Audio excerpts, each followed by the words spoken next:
You don't need fancy embellishments to create a stunning vintage journal. With just aged, naturally dyed papers and a beautiful cover, you can create something truly special. The subtle aging infused in papers like avocado dyed and coffee dyed papers already makes the journal tell a rich story. Because, as we know, time is precious. I've printed reflections and gratitude notes from my small group at church onto coffee dyed paper and bound them into a journal.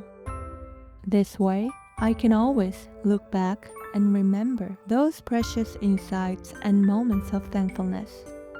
Do you have a small group that you share fellowship and the word with?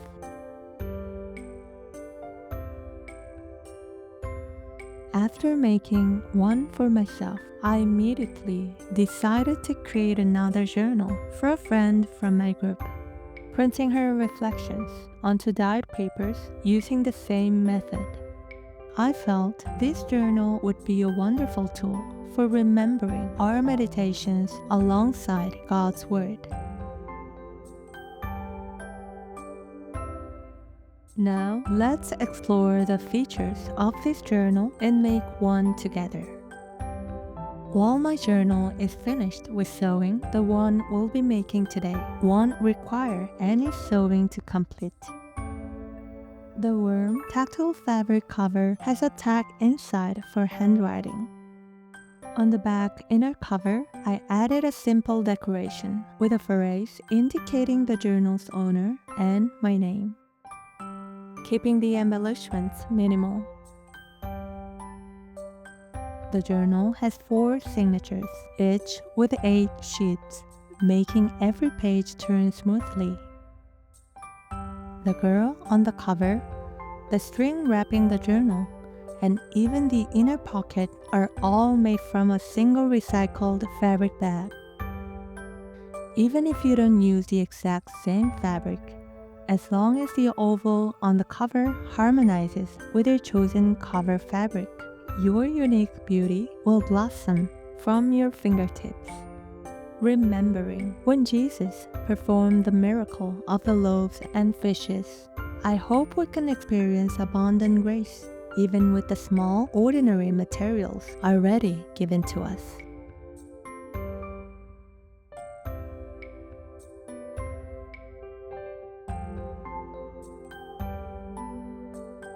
What is the purpose of your journal? Choose your inner pages to match the stories you want to tell and how you'll use it.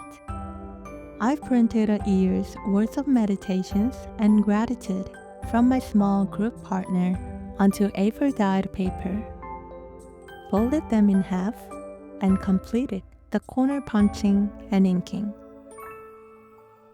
The inner pages are organized into 4 bundles of 8 sheets each, totaling 128 pages.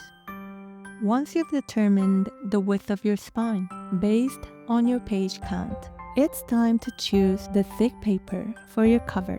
Pick a sturdy paper that is thick and doesn't seize easily. I made my cover and spine 0.5 millimeters larger on each side than the inner pages. Even without a scoring board, you can use a bone folder to create fold lines on a flat surface. Once cut, gently trim the corners with scissors for a neater look when you cover them with fabric. Above all, precise measurements and accurate cutting are crucial.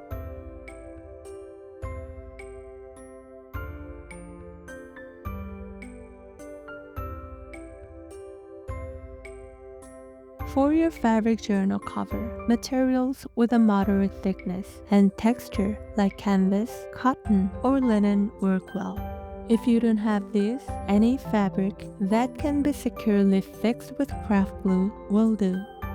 I'll be using striped canvas fabric, and since I want the stripes to run vertically, not horizontally, I'll sew 2 pieces together as one piece isn't wide enough. I'll place the seam in the center of the cover spine to make the 2 joined fabrics look seamless. for applying a generous amount of craft glue. This little sauce bottle I got from Daiso is incredibly useful. It makes squeezing out glue effortless, and the cap keeps the glue from drying out after use. Prepare a slightly stiff brush rather than a soft watercolor brush. After applying the glue thoroughly, if your fabric has a direction, make sure to check the top and bottom before adhering it. Just as God lays us down in green pastures, gently press down on the fabric to ensure it adheres evenly. We'll start by folding and gluing the corners. Cut off excess fabric, leaving just enough to wrap the corner without adding bulk. Apply glue and fold, and glue just the four corners first. The key here is to control the amount of fabric so that it doesn't overlap and become too thick.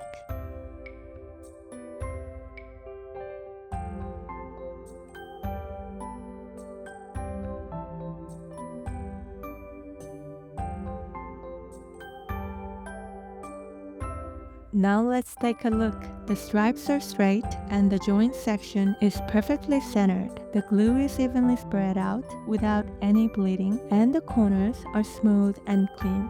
When I insert the inner pages, the journal's thickness and cover size fit perfectly, as these meticulous touches come together in harmony and a journal is carefully completed. I believe that through the process of cutting, gluing, and refining, our lives are also gradually being shaped to be more like Jesus.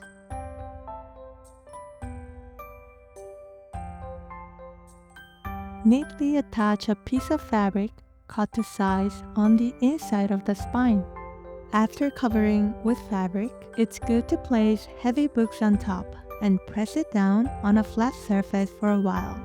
However, for quicker progress, I'll use a heat tool to dry the glue faster.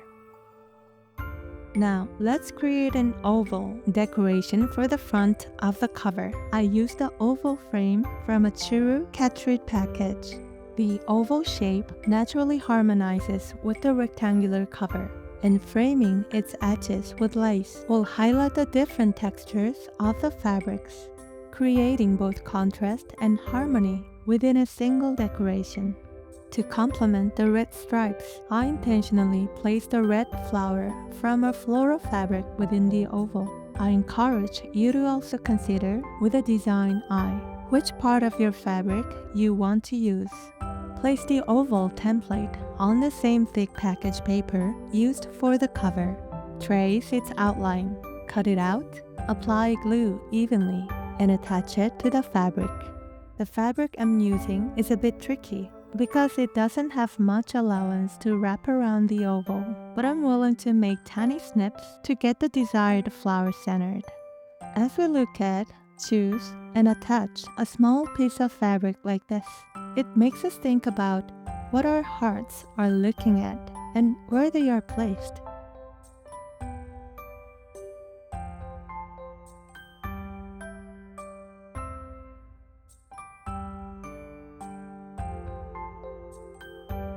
It's beautiful as is, but adding lace to the edges truly enhances the design's completeness. I used half of a lace trim. Glue is so important in crafting, isn't it? I transfer Aleene's tacky glue into a small bottle for use. It has less water content and dries faster than regular school glue, making it perfect for delicate work. I have some embroidered flower lace, and by cutting out a few blossoms and attaching them to the slightly empty areas in the floral pattern, it added a subtle elegance. Now let's finish the cover decoration. At the bottom, I'll securely attach a metal embellishment with glue and studs. To ensure safety, cover the sharp ends of the studs on the inside with masking tape. And now for the final step. Let's attach some pretty paper to the inside of the cover. Inking the edges of the paper takes a bit more time, but I think there's no more effective way to enhance this vintage feel. Spread the glue evenly and press down thoroughly, especially along the edges. Sometimes, even if it looks good at first, the edges can lift over time. If you don't glue it thoroughly, the edges might lift later. Hearing this, surely none of you are just gluing it haphazardly, right?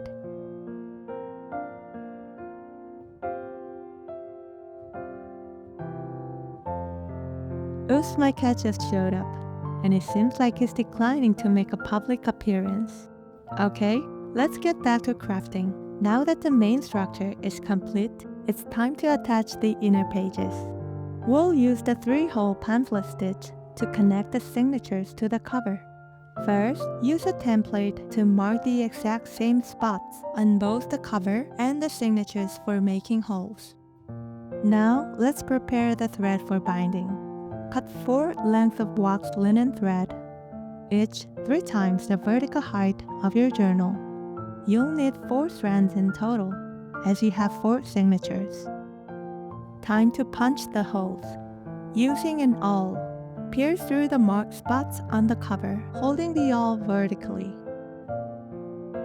Do the same for the signatures, ensuring the holes are in the exact same positions.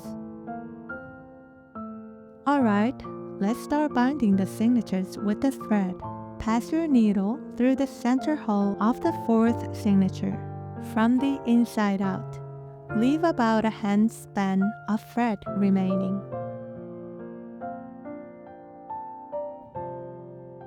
Then, pass the needle through the center hole of the cover, from the inside out. The thread should now be on the outside of the cover. Next is the bottom hole. Insert the needle into the bottom hole of the cover from the outside in, and then pass it through the bottom hole of the signature from the outside in. Now guide the needle toward the top hole. The needle should pass through both the signature and the cover, emerging on the outside of the cover again. This is the final step. With the needle on the outside of the cover, thread it back through the center hole to the inside. Be careful not to entangle it with the existing thread.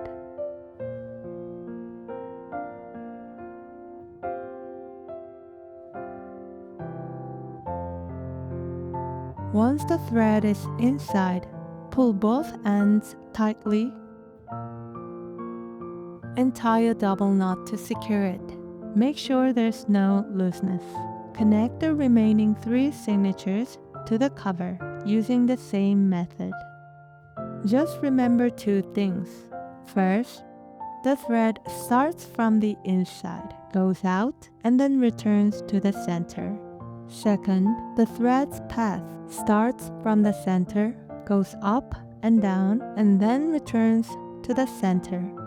As you attach each signature, pull the thread on the outside of the cover to ensure it's taut before tying it off. Oh, did I already say that? Please excuse the repetition. It's just that important.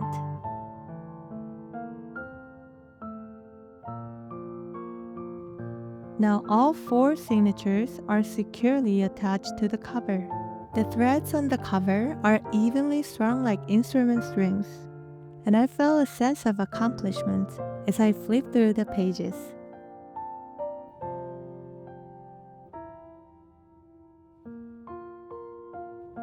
When you place the journal on a flat surface, gently press down and break in the spine and other folded areas by leaning them at an angle. See? No lifting. It seems well made. Now it's time to finish by decorating the inner corners of the cover. Instead of elaborate embellishments, I wanted to convey a sense of restrained beauty, so I'll layer the corners with paper of the same pattern. This will not only strengthen the corners, but also create pockets. I often use the sharp slender tool. By drawing it along the lines where the paper will fold a few times, it presses the paper fibers making it easier to create crisp folds. I've created fold lines approximately 5 millimeters from the edges of the equilateral triangle corners on all 3 sides.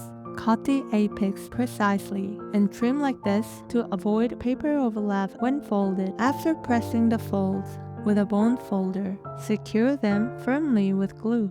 The remaining paper scraps will be layered in the middle of the back of the corner for extra reinforcement. Repeat this process for all 4 corners.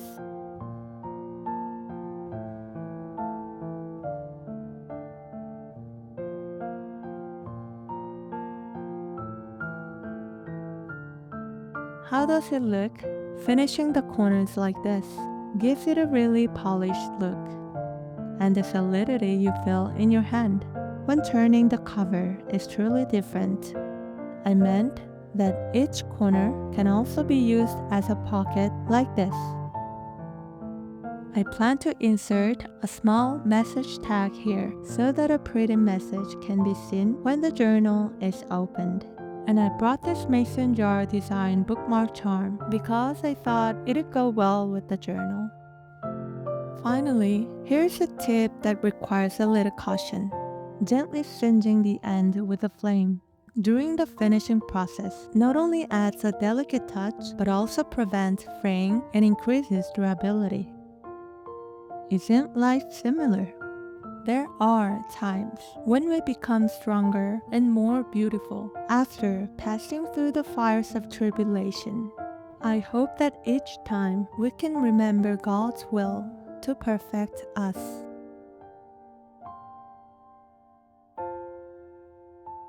Oh, and a side note, wax thread can stretch when exposed to flame, so be sure to avoid singeing the wax thread parts. So, here it is. What do you think? This isn't just any journal. It holds a year of precious meditations and gratitude. I'm thrilled to give it to my friend, knowing she will truly cherish every page. My previous work has stitching along the edges, but this no-sew version is just as charming, isn't it? I love the simple design and the fabric's unique warm feel. And since it's not a difficult process, I think I'll make more. I encourage you to create your own journals using everyday materials. And I also recommend sharing them as a small gift to convey a little bit of your heart to your family and friends. I give thanks to the Holy Spirit for guiding me to share God's heart with you through this journal idea. In His perfect timing, we'll meet again. Stay peaceful in the Lord, and goodbye.